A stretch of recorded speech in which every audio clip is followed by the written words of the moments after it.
آج ان کی نسلیں بھی ذلت امیز زندگی بسر کر رہی ہیں، اور جن دور اندیش لوگوں نے آنے والے وقت کو پہچان لیا تھا، آج انڈیا اور پاکستان میں سیاہ و سفید کے مالک ان ہی لوگوں کی نسل ہے۔ میں فوری مراعات کے لیے تمہاری سفارش کروں گا۔ حکومت تمہیں وفاداری کے صلے میں بہت کچھ دے گی، اگر چاہو گے تو تمہیں 2-4 ایجنسیاں الاٹ کر دوں گا۔ میں نے کل ہی چند مسلمانوں سے سیمنٹ کی ایجنسیاں واپس لی ہیں۔ اس نے کہا، آپ کے جذبات کا شکریہ ادا نہ کرنا میرے نزدیک پہلے درجے کی احسان فراموشی ہوگی۔ میں نے مضبوط اور ممنون آواز میں بولنا شروع کیا، لیکن میں کسی لوب لالچ کی خاطر حکومت کا ساتھ نہیں دے رہا۔ اگر آپ نے احسان کرنا ہے تو حکام تک میری آواز پہنچا دیں کہ میں صرف اور صرف وادی میں لگی ہوئی آگ بجھانا چاہتا ہوں۔ میری خواہش ہے میری قوم بھارت سرکار کی سرپرستی میں ترقی کرے، سکون سے رہے۔ ایک بات اور عرض کر دوں سر، کہ دہشت گردوں سے مجھے کوئی بچا سکتا ہے تو وہ صرف میری اپنی ذات ہے۔ میں چاہتا ہوں میں ایسے مفرور پولیس آفیسر کا میک اپ کر لوں جو میری ذاتی اطلاع کے مطابق پاکستان فرار ہو گیا ہے۔ میں نے کہا، اور ڈی سی چونک پڑا۔ تم یقیناً انسپکٹر جہانگیر کی بات کر رہے ہو؟ یس سر، میں نے اس بات میں گردن ہلائی۔ میں پرسوں انڈیا سے آیا ہوں۔ جہانگیر سے میری ملاقات بالکل اتفاقیہ ایک ہوٹل میں ہوئی تھی۔ ہم پہلے ہی ایک دوسرے کو جانتے تھے۔ وہاں جب وہ ملا تو اس کے ساتھ ایک خاتون بھی تھی۔ مجھے معلوم نہ تھا وہ منحرف ہو چکا ہے۔ پھر را کے ذرائع سے معلوم ہوا کہ جہانگیر را کے ایک اہم آفیسر انو کے ساتھ پاکستان چلا گیا ہے۔ وہ ادھر آنے کا خطرہ مول نہیں لے سکتا۔ اگر مجھے بالکل خفیہ طور پر اس کا میک اپ دے دیا جائے اور واپس سروس میں لے لیا جائے تو میں پولیس کی یونیفارم میں حکومت کی بہتر خدمت کر سکتا ہوں۔ میں نے کہا، ٹھیک ہے، ڈی سی نے کہا، میں ڈپٹی جنرل سے اس معاملے پر بات کروں گا۔ اب ہمیں مطلب کی باتوں کی طرف آنا چاہیے۔ مجھ پر اعتماد کیا جانا چاہیے سر، میں نے بابسوک لہجے میں کہا۔ میں ایک فری لانسر صحافی کی حیثیت سے ان سے ملاقات کروں گا اور ان کو یقین دلاؤں گا کہ ایک مفاد پرست سیاسی ٹولہ پاکستان سے بھاری معاوضہ لے کر دہشت گردی میں مصروف ہے۔ میں ان سے دوسری ملاقاتوں کے لیے بھی وقت لوں گا اور اپنے ساتھ نوجوان نسل کا وفد لے جاؤں گا۔ اگر مجھے انتظامیہ نے اجازت اور سہولت دی تو ان لوگوں کو وادی میں گھماؤں گا۔ ان سے ایسے لوگ ملیں گے جو دہشت گردی کی مخالفت کریں گے اور عالمی برادری سے دہشت گردی ختم کرانے کی اپیل کریں گے۔ میں نے کہا، میرا خیال ہے حکومت تمہاری دوسری تجویز سے اتفاق نہیں کرے گی۔ ڈی سی نے سر کو نفی میں ہلایا۔ تم جانتے ہو میں ابھی اس تلخ حقیقت سے انکار نہیں کروں گا کہ کشمیری قوم آزادی کی جنگ لڑ رہی ہے۔ اگر غیر ملکی مہمانوں کو باہر لے جایا گیا تو ہم ان کی آنکھوں پر پٹی نہیں باندھیں گے، ان کی سماعتوں پر کوئی پہرا نہیں ہوگا تو وہ جلے ہوئے گھروں کو دیکھ سکیں گے اور فریاد کناں لوگوں کو سن لیں گے۔ نہیں عبدالعلی، یہ حماقت نہ کرنا، بس ان کو کسی طرح باور کراؤ کہ وادی میں پاکستانی دہشت گرد گھسے ہوئے ہیں۔ اس نے کہا، بہتر سر، میں نے جواب دیا، میں اپنی سی کوشش کروں گا، لیکن آپ کو جہانگیر والا معاملہ یاد رکھنا ہوگا۔ اس طرح میرا معاشی مسئلہ بھی حل ہو جائے گا اور مجھے کھل کر کام کرنے کی سہولت بھی ہوگی۔ میں آج ہی بات کر لوں گا، ڈی سی بولا، تم رابطے پر ہی رہنا۔ شیطان کے ذرائع اور شیطانیت کے بارے میں کوئی غلط فہمی نہ تھی، لیکن مجھے یہ امید نہ تھی کہ سبزی خور بنیا ذہن اس قدر بیدار ہوگا۔ بھارتی فوجیوں کے قصے کہانیاں سنا کرتا تھا اور میری رائے دوسروں سے مطابقت رکھتی تھی کہ بھارت کی اعلیٰ فوجی قیادت میں عیاش اور بدگماشوں کی شرح زیادہ ہے، لیکن اس دن جس سیاسی شعور کا ثبوت اعلیٰ فوجی قیادت نے دیا تھا، مجھے اپنی رائے بدلنی پڑی تھی۔ سادہ لباس میں بہترین بولنے والے فوجیوں کا ایک نمائندہ وفد ترتیب دیا گیا تھا۔ ڈیل ڈول اور چہروں کی ملائمت اور سرخی سے میں نے اندازہ لگایا تھا کہ وہ سارے لوگ آفیسر تھے۔ البتہ مجھے وفد کی سربراہی ملی تھی۔ شاید میری سفارش ڈی سی نے کی ہوگی یا کوئی دوسری وجہ رہی ہوگی۔ تعارفی نہیں بلکہ تعارفی پریڈ اس وقت تک جاری رکھی گئی تھی جب تک فردن میں نے ہر ایک کو مخاطب نہ کر لیا تھا۔ 10 افراد میں صرف 2 ہندو اور 1 سکھ شامل تھے، باقی اگر ہندو تھے تو نام مسلمان کے لیے جا رہے تھے۔ وہ متوازی وفد وادی کی نمائندگی کرنے گیا تھا۔ ایک منی بس جب ایک قلعہ نما عمارت کے سامنے جا کر رکی تو میں نے اس عمارت کو فوراً پہچان لیا۔ وہ خفیہ پولیس اور بی ایس ایف کے مشترکہ انٹروگیشن سینٹر کی عمارت تھی جسے غیر ملکی مبصرین کے لیے خالی کروایا گیا تھا۔ ہمیں ایک انسپکٹر نے استقبالیہ حال میں روک لیا تھا۔ اس نے بتایا کہ مقامی اخبارات کے کئی ایڈیٹر بھی آئے ہوئے ہیں۔ قہوے کی ایک پیالی 3 خوشرو لڑکیوں نے سامنے رکھی تھی۔ جب ایڈیٹرز ہال سے گزرے تو میں یہ دیکھ کر دانت پیس کر رہ گیا کہ یہاں بھی ہندو ذہنیت نے عیاری سے کام لیا تھا۔ ان میں ایک بھی شخص مسلمان نہ تھا۔ یقیناً مسلم ایڈیٹرز کی جگہ ہندوؤں نے لے لی تھی۔ اجازت ملی تو میں ساتھیوں سے ابھی آیا کہہ کر جانی پہچانی رہدری سے گزرتا ریکریشن ہال میں داخل ہوا۔ وہ سب کانفرنس ٹیبل پر بیٹھے کچھ لکھنے اور کچھ پینے میں مصروف تھے۔ میں اپنی چال اور کامیابی پر خوش تھا، لیکن حکومتی ترجمان سے مل کر سارا جوش اور خوشی جھاگ کی طرح بیٹھ گئی تھی۔ انگریزی اور فرینچ کے 2 ترجمان تھے۔ ایک سادہ لباس میں فوجی افیسر تھا جو لا تعلق سا دور بیٹھا ہوا تھا۔ آپ لوگ آرام کریں، میں نے دوستانہ لہجے میں کہا۔ میں کشمیری زبان کو بھی اگر شمار کروں تو 7 زبانوں کا ماہر ہوں، میں نے کہا۔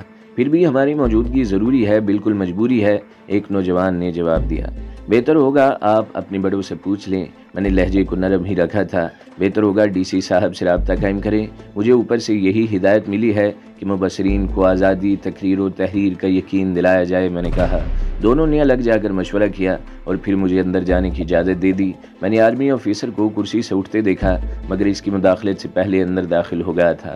ساتھوں سے فردن ہاتھ ملایا اور اپنا تعارف کروایا۔ وہ مشرقی سمت ایک قطار میں بیٹھے ہوئے تھے۔ مجھے یہ بھی معلوم تھا کہ یہ کمرہ ہی نہیں بلکہ پوری عمارت بگڑ ہوگی اور دور کئی کان اور آنکھیں اس کے اندر باہر کا حال جان نہیں ہوں گی۔ میں نے استقبالیہ حال میں ہی ایک چٹ پر لکھ لیا تھا، کشمیری قوم کا اصل وفد حراست میں لے کر ایک جعلی وفد ترتیب دیا گیا ہے جو تربیت یافتہ سیکورٹی فورس سے تعلق رکھتا ہے، لہٰذا جو کچھ زبان سے کہا جائے گا سب جھوٹ ہوگا۔ اگر آپ لوگ انسانیت سے مخلص ہیں تو یہ حصار توڑ کر باہر نکل جائیں، میرے پاس مکمل رپورٹ ہے۔ میں نے اس شخص کے ہاتھ میں چٹ دے دی تھی جس کے سامنے ایک تختی تھی جس پر اسے وفد کا سربراہ ظاہر کیا گیا تھا۔ مصافحہ کرتے وقت ہی میں نے چٹ دے دی تھی اور اس نے بھی کمال ہوشیاری سے فوراً ہاتھ نیچے کر لیا تھا۔ جب میں دوسروں سے ہاتھ ملا رہا تھا تو اس نے چہرہ جھکا کر تحریر پڑھ لی تھی۔ مسٹر عبدالعلی، چیئرمین نے پوچھا، کیا آپ تنہا آئے ہیں؟ نہیں جناب، میں نے جواب دیا۔ میرے ساتھ کشمیر کا ایک وفد ہے جس میں 3 بڑی قوموں کے نمائندے شامل ہیں۔ سب کو بلا لیجئے، اس نے کہا، ہمیں لنچ کے لیے گورنر ہاؤس جانا ہے۔ میں جب وفد کے ساتھ ان کے سامنے بیٹھا تو ایک مقامی شخص نے ہمارے درمیان مائک رکھ دیا۔ کشمیری دوستو، مسٹر جان کک نے آگے جھک کر بولنا شروع کیا، ہم لوگ اس تنازع کی اصل وجہ معلوم کرنے آئے ہیں۔ آپ لوگ انگریز دور سے اب تک مشروط طور پر آزاد رہے ہیں، پھر اب اس بے چینی اور تحریک کی وجوہات کیا ہیں؟ اس نے کہا، تنازع کوئی نہیں ہے جناب، میں نے اپنے وفد کی طرف سے جواب دیا۔ آپ نے جس مشروط آزادی کا حوالہ دیا ہے دراصل وہ ہمیں انگریزی حکومت کے بعد بھارتی حکومت کے قیام سے نصیب ہوئی ہے۔ جب کشمیر پر ڈوگرا حکمران قابض تھے تو ہم کشمیری مسلمانوں کی حالت بھارت کے شودروں سے بھی بدتر تھی۔ مسلمان اپنی مذہبی رسومات ادا کرنے کی مجاز نہ تھی۔ اگر ہم گائے ذبح کر دیتے تو اس جرم کی سزا ہمیں موت کی شکل میں ملتی تھی۔ اگر کسی ہندو کے ہاتھوں مسلمان قتل ہو جاتا تو مہاراجہ قاتل کو معمولی جرمانہ کر کے آزادی کر دیتا، جبکہ اسی جرم کی سزا مسلمان کو موت کی شکل میں دی جاتی تھی۔ آزادی کا اصل مفہوم تو ہم نے بھارت سرکار سے سمجھا ہے، ہم نے یہاں اپنی حکومتیں بنائیں، ہم مذہبی طور پر بالکل آزاد ہیں۔ اصل وجہ صرف اور صرف انڈیا پاکستان کی سیاست ہے، دونوں ایک دوسرے کی سلامتی اور امن کو برباد کرنے کے لیے سیاسی چالیں چلتے ہیں۔ انڈیا پر الزام ہے کہ وہ پاکستان کے ایک صوبے میں عدم استحکام پیدا کرنے میں مصروف ہے۔ جواب میں پہلے پاکستان نے خالصہ تحریک کو ہوا دی، جب حکومت نے اس پر قابو پا لیا تو کچھ مفاد پرست یہاں مل گئے اور بہت سے دہشت گرد ادھر سے داخل کیے گئے۔ اب جو کچھ یہاں ہو رہا ہے اس میں کشمیری قوم شامل نہیں ہے، اس وفد میں مسلمان، ہندو اور سکھ شامل ہیں۔ ہم سب وادی میں امن چاہتے ہیں۔ آپ کے توسط سے ہم عالمی برادری سے اپیل کرتے ہیں ہمیں سیاست کی آگ سے بچایا جائے، میں نے کہا۔ آپ لوگ مل کر بیرونی دہشت گردوں کا مقابلہ کیوں نہیں کرتے؟ ایک مبصر نے سوال کیا۔ گولی کا مقابلہ پتھر اور لاٹھی سے نہیں ہو سکتا جناب، میں نے جواب دیا۔ جب حکومت نے اپنی ذمہ داری محسوس کرتے ہوئے ہماری مدد شروع کی تو پاکستان نے واویلا مچا دیا کہ سیکورٹی فورسز آزادی مانگنے والوں کو کچل رہی ہے۔ ہم احتجاجاً باہر نکلتے ہیں تو ہمارے درمیان دہشت گرد بھی گھس آتے ہیں اور امن و امان قائم کرنے والے اداروں پر گولیاں چلاتے ہیں۔ جوابی کارروائی ہوتی ہے تو احتجاج کرنے والے نشانہ بن جاتے ہیں۔ بس اسی شور شرابے کو جواز بنا کر پاکستان سیاسی فائدے حاصل کرنا چاہتا ہے، میں نے کہا۔ آپ وفد کے سربراہ ہیں، چیئرمین نے مجھے مخاطب کیا۔ میں آپ کو آدھا گھنٹہ دے رہا ہوں، جب تک آپ کے ساتھی چائے پیتے ہیں آپ ایک رپورٹ لکھیں، ہم واپس جا کر آپ کی رپورٹ پریس کو دے دیں گے، اس نے کہا۔ اس نے میری درخواست منظور کر کے میرے لیے اصل رپورٹ دینے کا بہترین راستہ نکال دیا تھا، ورنہ سب کی موجودگی میں میرے لیے رپورٹ پیش کرنے میں خاصی دشواری پیش آتی۔ مجھے سائیڈ روم دے دیا گیا۔ کیمرے کی آنکھ کو دھوکہ دینے کے لیے میں نے ایک ورق سیاہ کیا اور باتھ روم میں جا کر رپورٹ کا لفافہ نکال کر بغل میں دبایا اور ہاتھ جھٹکتا ہوا سائیڈ روم سے ہال میں چلا گیا۔ چیئرمین نے شکریہ کہہ کر لفافہ اپنے بیگ میں رکھ لیا تھا۔ مبصرین صدرالدین کا وفد اور ہم ایک ساتھ ہی عمارت سے نکلے تھے۔ ان کو لنچ کے لیے جانا تھا۔ باہر کچھ رپورٹر کھڑے تھے، ان کو محافظوں نے روک رکھا تھا۔ انہوں نے دور ہی سے کچھ سوالات اچھالے اور فوٹو لیے تھے۔ میرے ذہن میں جو منصوبہ تھا اس کے لیے وہ فوٹو کار آمد تھے۔ ڈی سی نے بڑی والہانہ انداز میں میرا ہاتھ دونوں ہاتھوں میں لے کر شانہ بشانہ تھپتھپایا۔ اس کا مطلب تھا میرا اندازہ غلط نہ تھا۔ وہاں کی رپورٹ جہاں کہیں ریکارڈ ہوئی تھی اس کی نقل ڈی سی تک پہنچا دی گئی تھی۔ عبدالعلی، تم نے پھر اپنی جگہ بنا لی ہے اور اپنا قد بڑھا لیا ہے۔ تم نے مختصر مگر جامع گفتگو سے مہمانوں کو متاثر کیا ہے۔ کمشنر صاحب اور ایریا کمانڈر نے تمہاری بڑی تعریف کی ہے۔ میں نے تمہاری تجویز بھی منظور کروا لی ہے۔ آج شام 6 بجے تمہیں پولیس ہیڈ کوارٹر میں پیش ہونا ہے۔ ڈی سی نے انٹرکام پر پی اے سے کہا کہ عبدالعلی کے لیے تعارفی خط تیار کرے۔ جب میں ڈی سی آفس سے باہر نکلا تو میری وہ حسیات پوری طرح بیدار تھی جسے تربیت نے مزید فعال بنا دیا تھا۔ ایک نیلی پیکارڈ کا ڈرائیور بڑی الجھن میں تھا کیونکہ میں پیدل تھا اور اسے میرا تعاقب کار میں کرنا تھا۔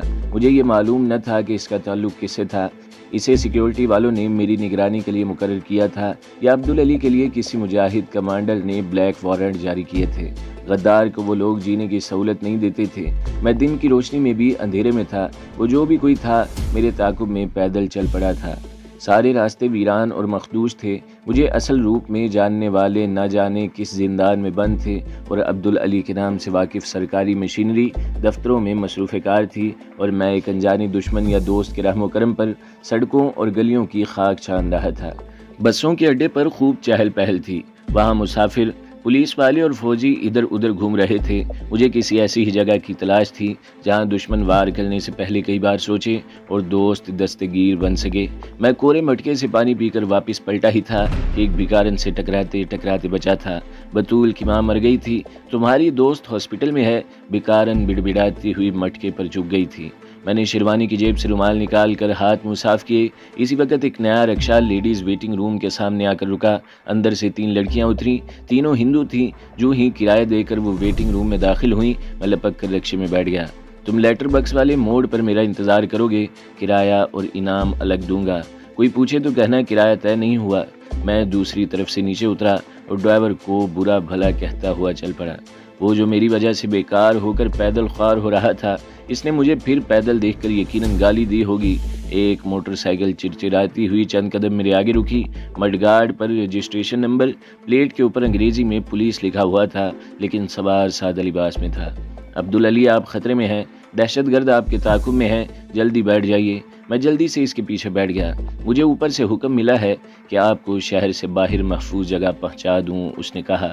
لیکن میں 1 گھنٹے سے پیدل گھوم رہا ہوں، میں نے کہا۔ پھر مجھے اس لیے کہ ان کو ایسی جگہ نہیں ملی تھی، اس نے میری بات کاٹ کر جواب دیا۔ مصروف جگہوں پر وہ حماقت کر کے خود بھی نہیں بچ سکتے۔ اس نے ایسے شارٹ کٹ راستے اختیار کیے کہ 10 منٹ بعد ہم 12 مولا روڈ پر نکل آئے تھے۔ شہر کی آبادی لہجہ بلہجہ دور ہوتی جا رہی تھی۔ ایک جگہ سیکورٹی گارڈ نے روکنا چاہا تھا، مگر سوال نہیں سے نہ جانے کیسا کارڈ دکھایا تھا کہ گارڈ نے بیرل اٹھا دیا تھا۔ تب مجھے یقین ہو گیا کہ واقعی مجھے حکومتی مشینری نے تحفظ دینے کا اپنا وعدہ پورا کیا ہے۔ میں بالکل مطمئن ہو گیا کہ مجھے باہر طور اب انہی لوگوں کے درمیان جانا تھا اور میں واپس جانے کی حماقت نہ کر سکتا تھا کیونکہ میری نگرانی ہو رہی تھی۔ پختہ سڑک سے 1 کلومیٹر مشرق کی جانب پہاڑی نالے کے کنارے کنارے خانہ بدوشوں کی بستی دور تک دکھائی دے رہی تھی۔ موٹر سائیکل کچے راستے پر اچھلی کودتی ایک جھگی کے سامنے جا کر رک گئی۔ اس نے ہارن بجایا تو جھگی کا پردہ ہٹا کر ایک خانہ بدوش لڑکی باہر آئی اور ننگے پیر تھی۔ سرکاری مہمان لایا ہوں، میرے ہمسفر نے گوجری زبان میں کہا۔ ان کو کچھ وقت یہاں رہنا ہے، استاد کو میرا سلام بول دینا۔ بسم اللہ لڑکی نے مجھے خوش آمدید کہا۔ تو دوستو، اگلی قسط سننے کے لیے ہمارے چینل کو ضرور سبسکرائب کریں، ویڈیو کو لائک کریں اور بیل کے آئیکن پر بھی کلک کر دیں تاکہ ہر جو آنے والی ویڈیوز ہیں وہ آپ کو سب سے پہلے ملتی رہیں۔